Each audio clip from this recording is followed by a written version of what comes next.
दोस्तों नमस्कार। बांग्लादेश में आज तक का पलट हो गया। ये जो खबरें हैं सोशल मीडिया पर छाई हुई हैं, हर जगह छाई हुई हैं। हमारे राष्ट्रीय चैनलों पर भी बहुत शिद्दत के साथ इन चीज़ों को चलाया जा रहा है। लेकिन यहाँ और भी बातें बताई जा रही हैं, और भी बातों के बारे में अंदाजे लगाए जा रहे हैं कि जैसे कि राष्ट्रीय चैनल बोल रहे हैं कि वहाँ पर अल्पसंख्यक जो हिंदू हैं उनकी हत्या वहाँ हो सकती है। एक ऐसी वैक्यूलरी मिल गई है जिसमें ये आशंका जताई जा रही है कि वहाँ पर कट्टरवादी लोगों ने वहाँ पर जो है विद्रोह किया है, कि जिसकी वजह से जो वहाँ की प्रधानमंत्री थी हसीना, उनको त्यागपत्र देना पड़ा, बांग्लादेश छोड़ना पड़ा। श्रीलंका के साथ भी ऐसा हो चुका है, अब बांग्लादेश के साथ ऐसा हुआ। छोटे छोटे देशों को तोड़ा जा रहा है, मोड़ा जा रहा है। क्यों मोड़ा जा रहा है? भारत की इंटेलिजेंस क्या कर रही है? दावा यह किया जाता है कि आईएस का इसमें हाथ है, आईएसआई का हाथ है, पाकिस्तान की एजेंसी का, चाइना का हाथ है। म्यांमार में भी यही किस्सा चल रहा है। लेकिन कोई खोजी पत्रकारिता हमारे देश के अंदर बची है जो प्रधानमंत्री मोदी के गुणगान के बिना पूरी होती हो। यहां पर बांग्लादेश में जो क्रांति हुई है ये भारत के लिए बहुत बड़ा झटका है। और यहां पर एक फोटो जो आई उसको देख करके मैं थोड़ा सा चिंतित हो गया। शेख मुजीबुर रहमान जिन्होंने इस बांग्लादेश की स्थापना की, इंदिरा गांधी की सहायता के साथ उनकी मूर्ति तोड़ी जा रही थी, तब मुझे प्रधानमंत्री मोदी के संसद में दिए गए बयान नेहरू के ऊपर याद आ रहे थे, गांधी परिवार के ऊपर नफरत याद आ रही थी। जब आतंकी भीड़ खड़ी होती है तो कुछ इसी तरह से खड़ी होती है, और जब वो मांगने लगती है हिसाब तो बड़े बड़े सत्ताधीश अलग हो जाते हैं। दोस्तों, मीडिया की न्यूज़ क्या चल रही थी? मीडिया की न्यूज़ कुछ अलग ही चल रही थी, अलग ही उसका पैमाना था। कोई बोल रहा था कि आईएसआई का हाथ, कोई बोल रहा था कि हिंडन एयरवर्ग में आएंगी, कोई बोल रहा था कि विदेश मंत्री से मिलने पहुंची शेख हसीना, और कोई बोला कि प्रधानमंत्री से मुलाकात कर सकती हैं शेख हसीना, राहुल गांधी से मिले विदेश मंत्री। ये इस तरह की चीज़ें चलती रहीं। लेकिन दोस्तों, क्या हुआ आखिर बांग्लादेश में कि जिसकी वजह से शेख हसीना के खिलाफ जो था गुस्सा भड़का, और भारत के क्या राजनीतिक और आर्थिक मूल्य जुड़े हुए हैं बांग्लादेश के साथ, इसके बारे में डिस्कशन करना लोग भूल गए, क्योंकि अदानी अंबानी का नाम लेने से मना कर दिया गया है। चलिए इसी बात से वीडियो शुरू करते हैं अपना। बांग्लादेश में जो अनरेस्ट हुआ है इतना बड़ा, यहाँ मैं आपको बता दूं कि बांग्लादेश में कोटा सिस्टम था 2012 में। यहाँ 2012 में कोटा सिस्टम था कि सामान्य छात्रों के लिए 44%, 30%, स्वतंत्रता सेनानी के बच्चों के लिए, पिछड़ी जिलों के लिए 10%, महिलाओं के लिए 10%, अल्पसंख्यकों के लिए 10%, 5% और विकलांग छात्रों के लिए 1%। ये 2022 में था। अब ये दैनिक भास्कर की रिपोर्ट है दोस्तों। अब इसके बाद जो था चीज़ें बदलती हैं। 1971 से इसकी जो है वो करने लगते हैं 40%, 44% कर दिया गया, 4% बढ़ा दिया गया कोटा, और 40% 1971 में था, 30% स्वतंत्रता सेनानी के बच्चों के लिए था, और 20% जो था सामान्य छात्रों के लिए था, जिसको घटा करके 10% कर दिया गया था। महिलाओं के लिए 10% था। अब ये जो आरक्षण है बस यही ले डूबा। बयान से पहले शेख हसीना ने यह भी नहीं सोचा होगा कि प्रदर्शनकारियों को रजाकार कह देना उनकी सरकार को इतना भारी पड़ेगा कि बांग्लादेश का प्रदर्शन पूरी दुनिया की निगाह में आ जाएगा। छात्रों ने रजाकार शब्द को सरकार के खिलाफ अपना हथियार बना लिया। उन्होंने जनता के बीच ये मैसेज दिया कि सरकार कैसे परीक्षा की तैयारी कर रही छात्रों को सिर्फ अपनी मांग रखने के लिए गद्दार साबित कर रही है। दोस्तों जरा सोचिए, हालात कुछ अलग नहीं है। हमारे देश के नीट और पेपर लीक, बेरोजगारी, हालात कुछ अलग नहीं है। जाति जनगणना की बात चल रही है हमारे देश में भी, लेकिन प्रधानमंत्री मोदी और मोदी के सांसद खी दांत दिखाते हुए हंसने लगते हैं। यहाँ सीखना चाहिए लोगों को।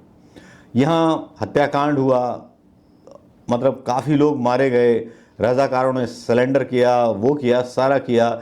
और यहाँ जिक्र कर देना चाहूँगा टिक्का खान का। येलेना वीवरमैन ने अपनी एक किताब gambling with violence, state outsourcing of war in Pakistan and India में पूर्व रजाकार के हवाले से लिखा है कि वे गरीब और अनपढ़ थे। उन्हें यकीन था कि वे इस्लाम के लिए लड़ रहे हैं, यानी कट्टरपंथी। टिक्का खान ने मुजीबुर रहमान की आवामी लीग के खिलाफ डायरेक्ट मिलिट्री एक्शन शुरू कर दिया।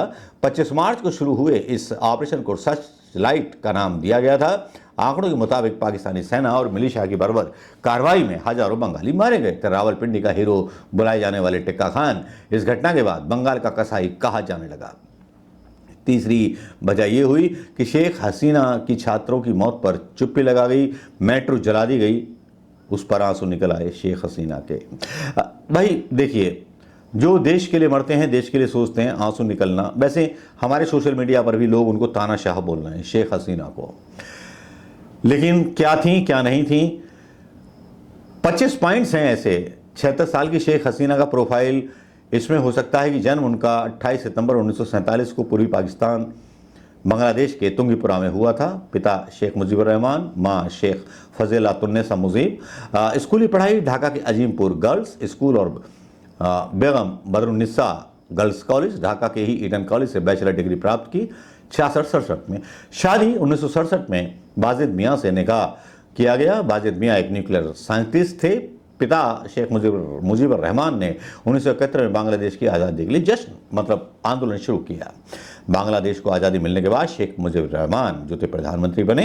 1975 में बांग्लादेश में तख्ता पलट हुआ, जिसके बाद 15 अगस्त को 1975 को ढाका में शेख मुजीबुर रहमान के परिवार की हत्या कर दी गई। वो थी पाकिस्तान की चाल, क्योंकि जो भी देश के लिए सोचता है तो वो ऐसा ही होता है।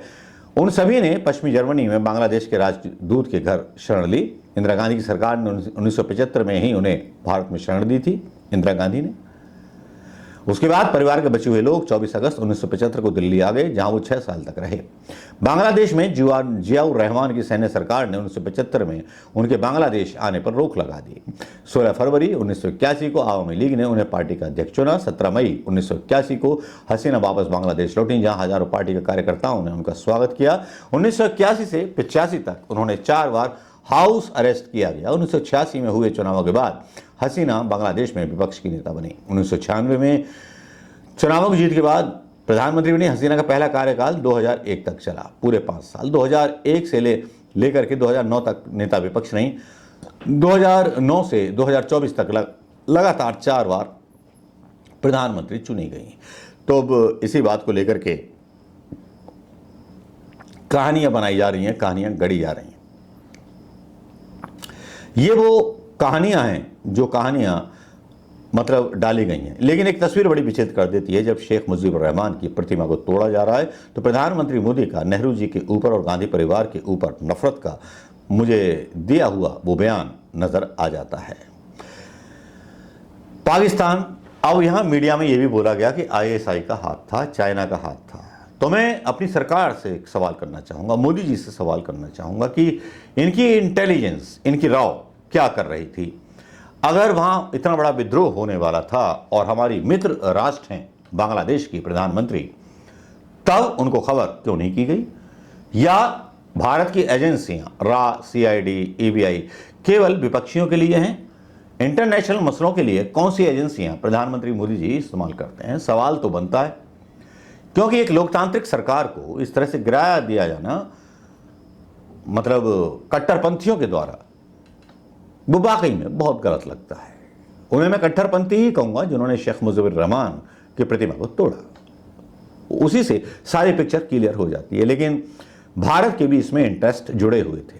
क्या इंटरेस्ट जुड़े हुए थे दूसरे वीडियो में डालेंगे, क्योंकि यहाँ भारी इन्वेस्टमेंट जो था बांग्लादेश में, अदानी, रिलायंस के अलावा कई भारतीय कंपनियों का गहरा कारोबारी रिश्ता है, जिसका नुकसान यहाँ देखने को मिलेगा।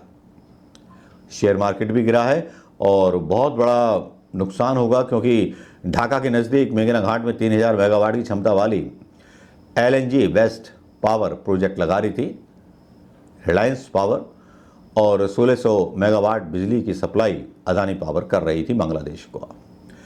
उड़ानें बंद कर दी गई हैं सावधानी के लिए। लेकिन यहाँ सवाल बस सिर्फ एक उठता है कि प्रधानमंत्री मोदी जी की विदेश नीति और कूटनीति और वो इंटेलिजेंस उनका क्या कर रहा था? अगर चीन का इसमें हाथ है और यदि पाकिस्तान का इसमें हाथ है, तो प्रधानमंत्री मोदी जी क्या केवल विपक्ष को ही कोस रहे थे, या इनके नेता हिंदू और कांवर पर ही बात कर रहे थे, या प्रधानमंत्री मोदी राहुल गांधी से ही भिड़ रहे थे संसद में? जो उनको काम करना चाहिए प्रधानमंत्री होने के नाते देश के लिए नहीं, एक इंटरनेशनल, जब अपने आप को विश्व गुरु बोलते हैं, तब आपको इसकी जिम्मेवारी लेनी चाहिए।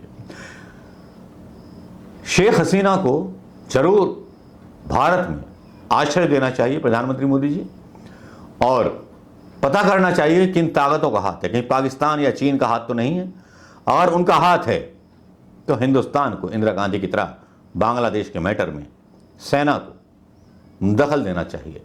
नमस्कार, जय हिंद दोस्तों। क्या मोदी जी इतना 56 इंची सीना है आपका, दोगे दखल? मुझे तो लगता नहीं है।